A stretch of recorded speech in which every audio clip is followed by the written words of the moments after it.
Welcome back to Remnants of the Veil, Episode 15, What the Stone Keeps. The Drakor had a word for the kind of morning that followed the kind of night where something irrevocable had been said and not yet acted on. The word was untranslatable by any account that had survived the sundering. The Velithari who attempted it across two separate scholarly traditions had produced two entirely different concepts, neither of which was wrong, both of which missed the texture of a language that had been built for a species who understood that the distance between a decision and its consequence was not time, but will. The word described the quality of waiting that was not patience, the quality of a thing in motion that had not yet arrived. Kethara's forges did not acknowledge the distinction. They ran through the night the way they always ran, holding the cloud layer amber, indifferent to what was moving through the halls above them. Thorruk was at his desk when the morning briefing began. Elder Vrikon entered precisely on time. He carried a rolled assessment under one arm, the operational documentation of the third supply route's repositioning, 2 months of work consolidated into a report that had taken him 3 hours to compile after the Elder Council concluded. He set it on the table without ceremony. He did not sit. He presented for 40 minutes. The routing logic was meticulous. The third route ran through a junction that sat at the intersection of two resupply corridors. The original path had passed north of it, maintaining a longer transit time in exchange for sensor coverage of the outer approach. Vrikon had moved it south, through the junction itself, which cut 11 days off the transit cycle and placed every inbound supply convoy inside a sensor net that Vrikon's coordination hub had built and monitored. He walked through each decision point with the same unsoftened precision he brought to everything. The strategic exposure eliminated, the efficiency gained, the hub's role in maintaining visibility on convoy status. He presented it as operational fact, which it was. The northern route had become a liability, Vrikon said. The original sensor coverage was designed for a peacetime threat model. The current model requires different priorities. And the hub's visibility on convoy status, Thorruk said, is an operational necessity. A coordinator who cannot see the convoys cannot coordinate them. What else does the hub see? A pause that was not hesitation. Vrikon did not hesitate. It was the pause of a man deciding how precisely to answer a question whose full scope he understood. The hub has access to convoy manifests, departure schedules, and transit status reports for all supply runs through the southern corridor. Standard documentation for a coordinating function. Standard, Thorruk said. Yes. He let it sit. Vrikon's eyes did not move from the map display.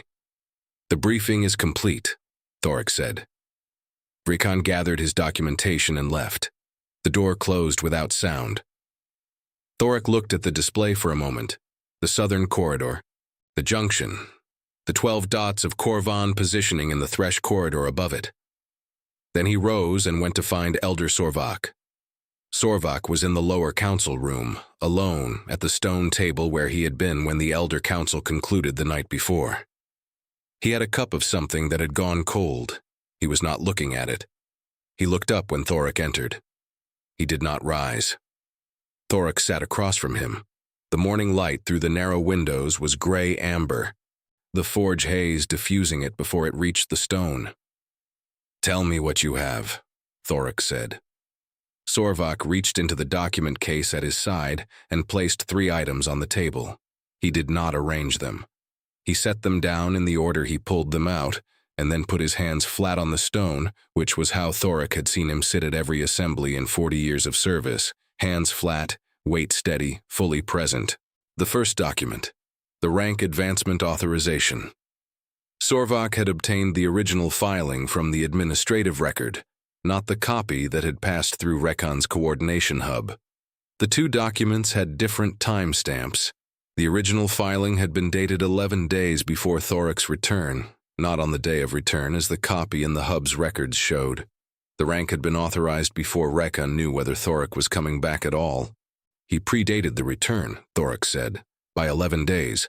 The hub's records show a different date. This is the administrative original. The second document, a series of communications between Vrikon and 4 clan officers spread across the 3 months of Thorruk's absence. Thorruk had sourced them through the records office, which maintained independent copies of all internal communications flagged for operational significance. The communications were unremarkable in their surface content.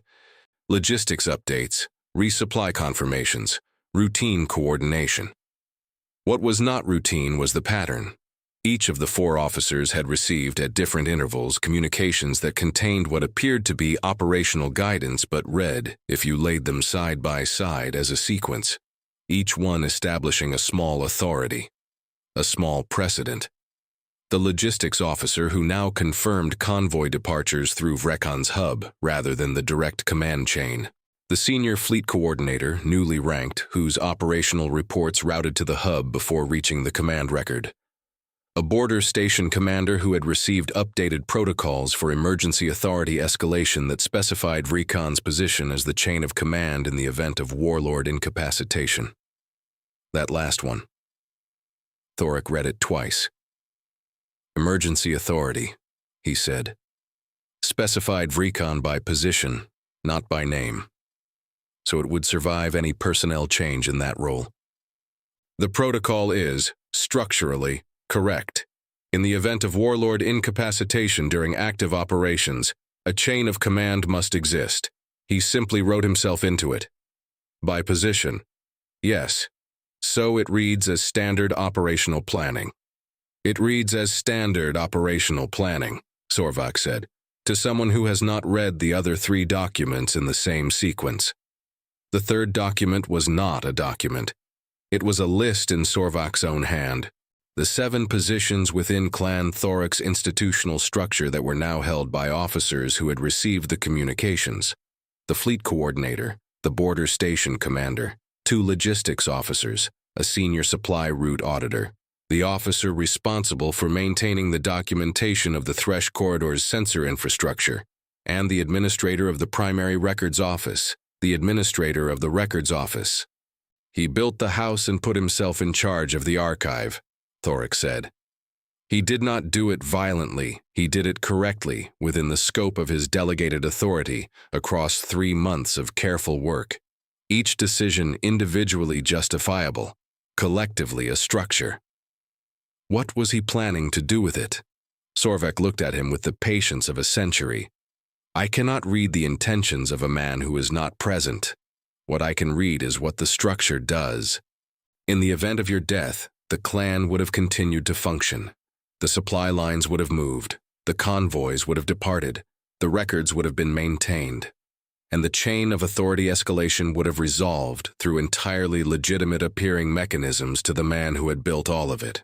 He would have been warlord in function without the title. He would have been the center of gravity without claiming to be. Whether he would have sought the formal position eventually, that question is not answerable from the documents on this table. Thorruk looked at the list for a long moment. The forge haze outside the window had shifted. The light was moving toward mid-morning, the amber thinning. Somewhere below, the forges continued their work with no interest in what was being read 2 levels above them. He believed he was protecting the clan, Thorruk said. Yes. And you. Thorruk met this directly. I chose to bring this to you rather than to counsel patience and observation. That is not a neutral act. You should know that I am aware of it. Why? A pause that carried the weight of a man who had considered the question before being asked it. Because I counseled your father's succession. I watched what happens when the people around a warlord make decisions about what the warlord should know and when. The succession resolved correctly, but not because of the counselors, in spite of them. He set his hands flat on the table again, not reaching for the cup, not looking away. Your father had a warlord's read on where the threat was coming from. He was correct about Clan Rathal's positioning in the 3rd month of the succession interval. Correct, and ready to act on it. He made the move in the 4th month instead. A month late because 3 of us determined that the intelligence was incomplete and required further verification before it reached him. We were not wrong that it was incomplete. We were wrong that the incompleteness was ours to manage. Thorvuk's voice did not change register. He was not confessing. He was reporting. The delay cost him 2 ships and a border station. The information he needed existed in the 3rd month. We held it until we were satisfied it was ready. He was never given the choice of whether to act on it incomplete. He paused. The 2 ships were Grethkar's father's command. I have thought about that more than once in the years since. He picked up the cup, looked at its cold contents for the last time, and set it aside. The decisions in this room belong to you. They have always belonged to you. I should have understood that sooner than I did. The decisions in this room belong to you. They have always belonged to you. I should have understood that sooner than I did. Thorruk gathered the documents, rolled them together, and placed them inside his own document case. He rose. "Send word to Vrekan," he said.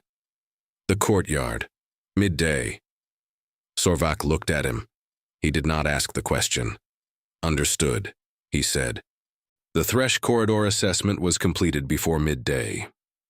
Thorruk ran it himself, pulling the sensor reports from the 11 established positions along the corridor's length and laying them against the 12 Korvan bioship positions from the most recent update.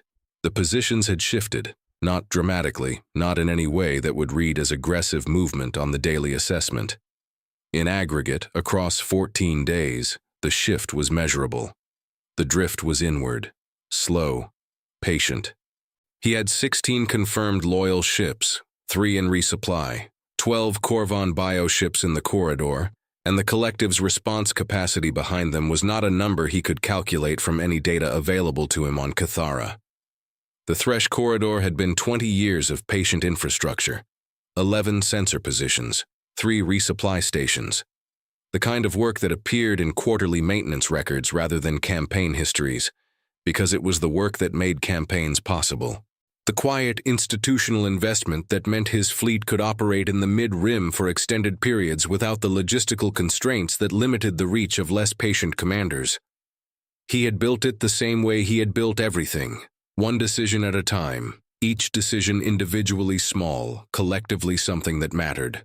The Korvan were not offering him a fight. That was the thing. Engaging one bioship would not produce a duel. It would produce a swarm response, and a swarm response with 16 loyal ships against whatever was reconstituting from the wreckage of Aurus 7 was not an arithmetic he was prepared to run. The thing entering the corridor was not the Korvan he had spent 40 years building a model for.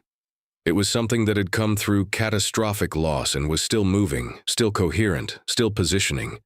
He could not predict it. And an engagement he could not predict. With an enemy he could not model. With a fleet that was not yet consolidated. That was not a battle. That was a gamble. He did not gamble. He drafted the rerouting orders. The primary supply convoys would shift to the northern approach. Longer transit, less efficient, but outside the Korvan's current positioning. Convoy defense on all active supply runs increased. The 3 resupply stations at the corridor's edge would receive updated protocols. Maintain operations, do not engage. Report any movement to Kethara directly. The 11 sensor positions would continue transmitting. He was not abandoning the infrastructure. He was moving the supply lines around the part of it that was no longer safe to use. He signed the orders. The corridor was 20 years of work. He yielded it without a shot because the alternative was worse. He did not spend time on the weight of the choice. He had already spent it, standing on the outer platform the night before, running the numbers in the cold. The numbers had not changed overnight. The decision had been made then. The orders this morning were the consequence of a decision already reached, which was all orders ever were. He sealed the document and sent it to fleet coordination. 20 years of patient work did not become less real because the supply lines now ran around it. The sensor positions would continue transmitting. The resupply stations would maintain their protocols. The infrastructure existed and would keep existing, doing the work it had been built to do until the day the situation changed and the corridor became usable again, or until it didn't. He had built the Thresh corridor the way he had built everything, for the long term, with the understanding that what you built either outlasted you or it didn't, and that the duration was not the measure of whether it had been worth building. 20 years of quarterly maintenance records and careful institutional work had produced something real. He was now routing around part of it because routing around it was the correct move. Both of these things were true at the same time.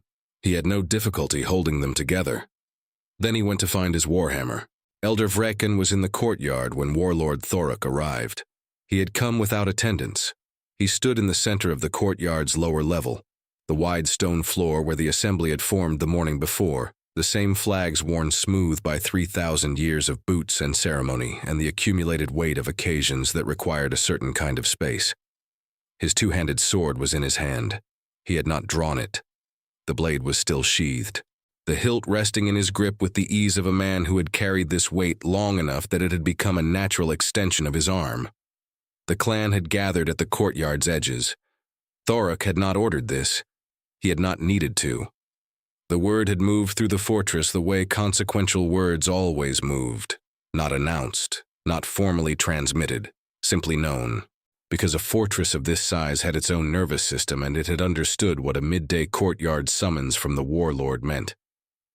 Grethkar stood at the eastern wall with 3 of the command staff. Elder Sorvak was at the north end, back against the stone, hands flat at his sides. The officers Vrekan had placed in institutional positions were among the witnesses. Thorruk had noted this before he entered the courtyard and had not altered his pace. He stopped 6 feet from Vrekan. Sorvak brought me what he found, Thorruk said. I assumed he would. You knew. I knew he had been looking. He has been looking since the 2nd week of your absence. Vrekan's eyes were steady. I did not alter the records. I did not destroy anything. What exists, exists. You built a parallel structure of authority within this clan. I built a structure to ensure the clan's continuity in the event the warlord's position became vacant. Those are not the same thing. You placed your people in the records office. I placed a capable administrator in a position that required a capable administrator. His loyalty to me did not preclude his competence in the role. And the emergency authority protocol. Vrekan did not look away. A chain of command must exist. In the event of your death during active operations, someone must be able to act. The alternative is paralysis at the moment when the clan can least afford it. You wrote yourself into it. I wrote the position into it, not my name, the function. Any competent logistics elder in that role would have had the same authority. But you were in the role. Yes. They looked at each other. The courtyard was quiet in the way a military installation was quiet when 300 people were holding very still. You are not wrong, Thorruk said, that the distinction you're describing exists. Something moved behind Vrekan's eyes, not relief. Vrekan had not arrived at this courtyard expecting relief. Recognition, perhaps, that the man he had served understood the argument. No, Vrekan said. I am not wrong about that. You are wrong that it matters. Silence. In a peacetime succession, with a settled warlord and a stable clan, a man who built what you built might be called cautious, thorough. You could argue the case. You would not be entirely without standing. Thorruk kept his voice at the register of a man reviewing an operational assessment, even, precise. This is not a peacetime succession. Every clan in the compact is reading every structure within every other clan right now, looking for the weakness that can be leveraged. What you built is a weakness, not because your intentions were wrong. They may not have been. Because it exists. Because it is legible. Because any warlord in the compact who understood what they were looking at could use it to argue that Clan Thorruk's internal authority is contested, that there are 2 centers of gravity, that the warlord does not hold the clan. The warlord shares it. Vrekan's jaw set. Not anger, something harder than anger. The look of a man who understood an argument and could not refute it. I gave 40 years to this clan, he said. I know. Everything I built because the clan needed it. Not for position, not for succession, because someone had to think 3 months ahead when the warlord was at Aura 7 and might not return. I know that too. Then you understand that what I did was not betrayal. I understand what it was, Thorruk said. Draw your blade. The sword came out of its sheath with the sound of old metal moving past old metal. Not the high, clear ring of modern alloy, but something lower, denser, the sound of material that had been worked before the current metallurgical traditions existed and had been worked better. The blade was dark, not black. Dark the way deep ore was dark before the forge reached it. A darkness that absorbed the forge light rather than catching it. So that the weapon seemed to hold a shadow even in the amber morning. Along the flat of the blade, on both sides, the inscriptions ran in old Drakkar script, not decorative spacing between functional text, not the kind of marking that a blade received when it was given as a gift or commissioned for ceremony. These were records, campaign names, clan markers, the compressed notation of a lineage that had used this weapon long enough to fill its surface. The crossguard was worn smooth at the inner face, the metal polished by decades of a hand gripping and re-gripping in the same position. The hilt wrapping had been replaced at some point, newer material over an older core. The join visible at the pommel end where the old material showed at the seam. This weapon had killed Drakkar before. The record was written on it. Thorruk brought his warhammer up. The head was massive, compressed warship hull metal, forged to a shape that concentrated the mass at the striking face, waited for the leverage of his arm and reach. He had commissioned it when he was 50, which meant 40 years of adjustment, of the weapon's balance becoming so familiar that his body no longer processed it as a tool separate from his grip. He knew where the head was at every point in every arc without thinking about it. It had not always been this way. For the first decade, he had been a skilled user of a good weapon. By the third decade, the distinction between his arm and the hammer's extension had become academic. Vrekhan moved first. He did not rush. He understood what a warhammer did at full extension. The force of it at the end of a full arc was enough to cave the bone plating of a Drakkar twice his age, and at 90, whatever advantages he held in footwork and blade precision, he held no advantage in the impact of a hammer connecting with his shoulder. He moved to the middle distance where the sword's length let him work and where the hammer needed to cover more ground before it arrived. He kept his feet wide and his body angled, presenting less surface, moving with the careful economy of a man who had spent 90 years learning where his body was reliable and where it was not. The first exchange was a test. Vrekhan brought the blade in a diagonal cut toward Thorruk's left, angled to catch the gap between the shoulder plating and the upper arm. Thorruk read the angle and stepped right, letting the blade pass, and drove the hammer head low toward Rekhan's hip in the same motion. Rekhan recovered fast, faster than Thorruk had expected. The sword came back and deflected the hammer's path, not stopping it. You did not stop compressed warship hull metal with a blade, but redirecting it, taking it off the line so it passed the hip instead of connecting, and using the contact's force to push himself back to distance. Clean, controlled.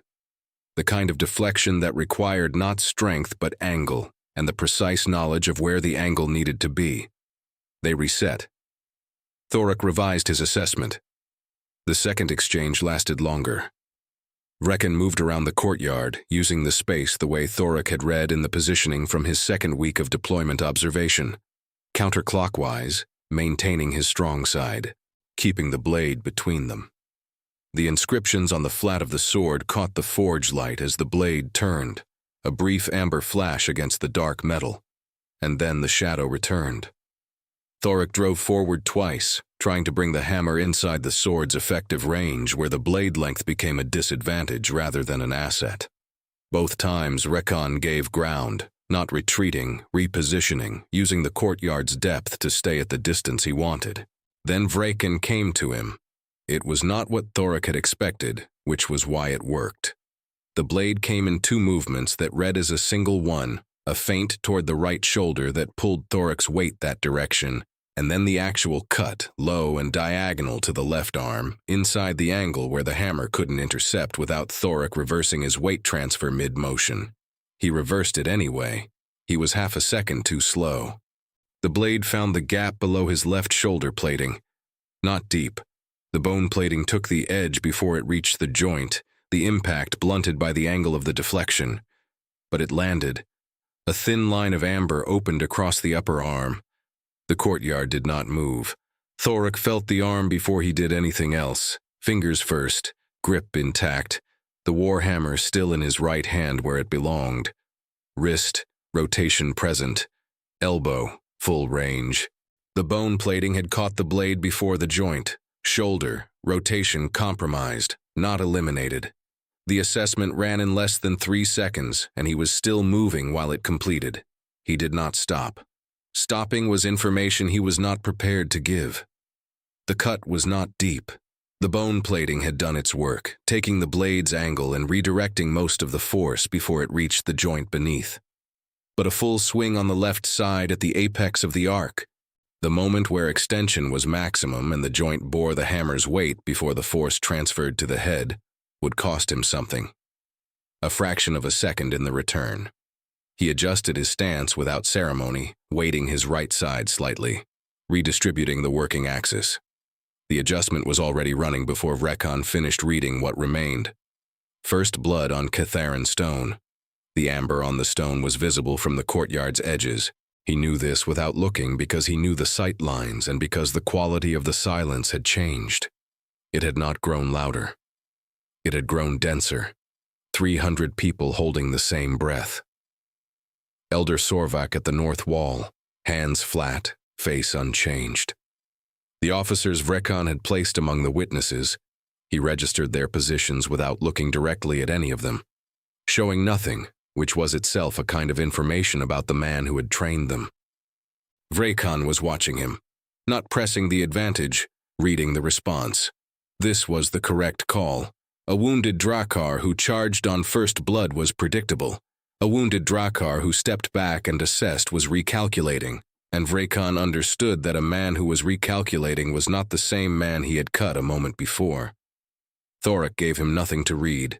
He brought the hammer back to center. He breathed. He moved. He had been watching Vrekhan's feet across 3 exchanges. The counterclockwise pattern was not preference. It was a footwork pattern built over decades in response to a right-handed dominant grip on the hilt. Vrekhan's right foot led every repositioning move. Every retreat was right foot back first. The counterclockwise circle maintained his strong side consistently because counterclockwise was the direction in which his footwork was most natural. Thorruk drove clockwise. He applied pressure from the left, not directly attacking, but move and see, forcing Vrekhan to choose between holding his counterclockwise comfort zone and stepping toward Thorruk's closing angle, or reversing direction and crossing his own feet in the transition. The courtyard's depth was on Thorruk's side now. Vrekhan needed space to maintain the circle. Thorruk was taking it. Vrekhan recognized it. His eyes shifted, not to his feet. A trained fighter did not look at his feet but to the space available behind him. He saw the calculation the same moment Thorruk confirmed it. He could reverse direction or he could close the distance and fight at a range that was uncomfortable for both of them. He reversed. The transition took 1 step and 1/4 of a second. The sword crossed his body as his weight transferred. Left foot stepping across his right, the blade momentarily between his own torso and Thorruk's approach, the strong side lost and not yet recovered. Thorruk was already in motion. The hammer came in low and hard to the inside of Vrekhan's sword arm. Not the blade, the arm, the joint where 40 years of wrist and elbow absorbed the impact and the grip broke. Not broken cleanly. Broken the way bone plating broke when it absorbed more force than it was built for at a disadvantaged angle. The sound was precise and short, and the sword left Vrekhan's hand. It hit the Ketharan stone and rang once. Vrekhan had 2 seconds. He used them to turn toward Thorruk and straighten. He did not reach for anything. He did not speak.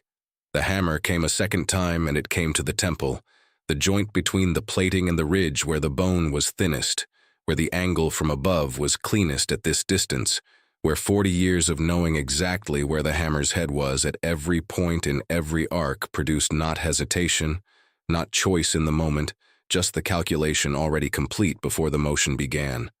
That was what the arc was. That was what it had always been. Vrekhan's knees went first. Not from weakness. The response from the impact site traveled faster than his body could compensate, and 90 years of Drakkar engineering did not override the physics at that angle. He went down the way a structure went, load-bearing element removed, the collapse following the path of least resistance. There was an architecture to it, not a stumble, a fall. He did not move after. The amber was spreading from 2 points, the wrist where the arm had broken, the temple where the hammer had found its geometry. It moved across the Ketharan stone the way blood moved on cold ground, not quickly, not with the dramatic speed of the stories other species told about battles they had not been inside. Slowly, certainly, recording itself in the stone's grain. Thorruk stood over him. This was the first internal blood of the succession spilled on Homestone by a warlord's hand. He understood this with the precision of a man tracking the succession's shape since Kael'vor's transmission. Not the first blood of the war.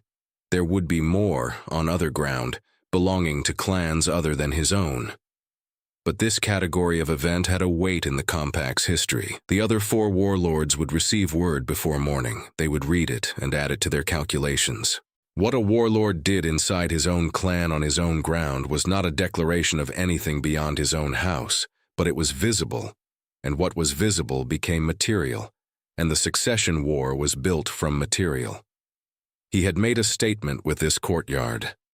Not the statement he would have chosen if choice had been available in its full sense. The statement the situation required. He looked at the sword. It lay where it had fallen, the dark metal absorbing the amber of the forge light the same way it had absorbed it in Vrekan's hand, holding shadow even against the morning.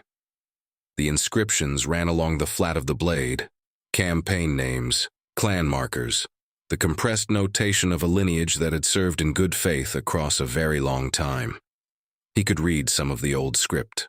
He knew enough of it to identify 3 engagements on the blade's surface that had occurred before his tenure. He did not know enough to identify all of them. The face had the expression he had read before the second blow landed, understanding arrived at and accepted. Vrekan had not died confused or in protest. He had died with the clarity of a man who understood the argument and knew, at the end, that the argument had always been going to resolve this way because the alternative required Thorruk to absorb a precedent he could not afford. He would not have been the first warlord to absorb such a precedent. He would not have been the first to pay for it later. Vrekan had served for 40 years. The conviction had been real. The service had been real. The planning had also been real, and the planning was the reason the blade was on the stone. He had a decision to make about the sword. A warlord who killed in a formal duel had the right to claim the fallen's weapon. The tradition was older than the current Compact's charter. The physical acknowledgement that the duel's outcome transferred standing as well as life. Taking the sword said something. It was a statement available to him. He left it. What a dead man's blade said from a warlord's belt was different from what it said from the Ketharan stone. From his belt, I absorb what was yours into what is mine. From the stone, the clan will determine what becomes of this, as the clan determines what becomes of everything the man built and left behind. The question of the 7 institutional positions, the emergency authority protocol, the officers who had received Vrekan's communications, none of that was closed. The sword on the stone said the same thing his approach to those questions would say, that he was not erasing a 40-year record, only correcting its final chapter. He picked up his warhammer. He walked toward the courtyard's edge along a line that passed close to where the officers Vrekan had placed were standing, not looking at them directly, but passing near enough that his passage was itself a communication. He had seen them. He knew who they were. The question of what they had known, and when, and what they had chosen, was not closed. His movement through that space said this without saying it. He went inside. The message arrived 2 hours later.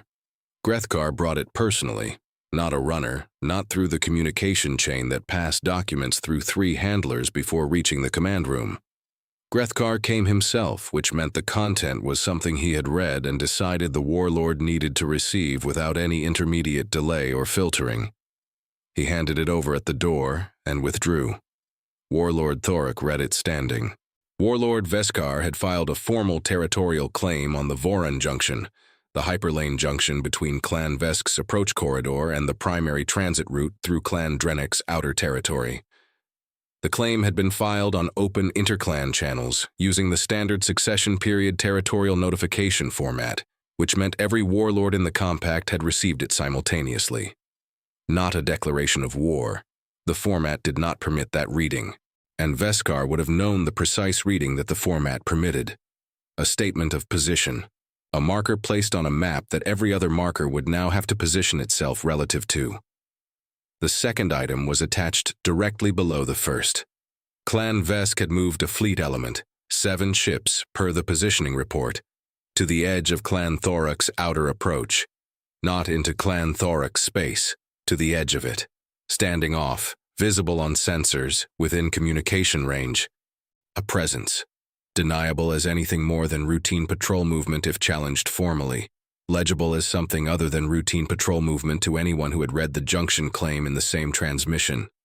Both moves at once, filed on open channels, every clan reading the same package at the same moment. Warlord Thorruk looked at the junction claim. The Voran junction sat at the crossing of 2 transit corridors that neither Clan Vesk nor Clan Drenach controlled entirely. A contested infrastructure point that had been in legal ambiguity since before Kael'vor's tenure. Filing a claim on it was not illegal. It was aggressive, visible, and premature. It committed Clan Vesk to a position before the succession's shape had clarified enough to know whether that position would prove advantageous or exposed. Warlord Korak's territory shared the junction's approach corridor. Korak now had to respond to a claim filed on open channels without prior consultation, which meant his next move was partly determined by Veskar's action rather than by his own calculation. That was the cost of moving too early. You gave the map to everyone else and called it a declaration. The fleet at his outer approach was the tell. Warlord Veskar had filed a territorial claim and positioned ships at a neighbor's border in the same transmission, which meant he believed that aggression and declaration were the same thing. That being seen to move was the same as having moved to advantage. He had appetite. He lacked the patience to let the appetite find a moment worth feeding it to. Warlord Rethak would note the premature declaration and adjust his second position calculation accordingly.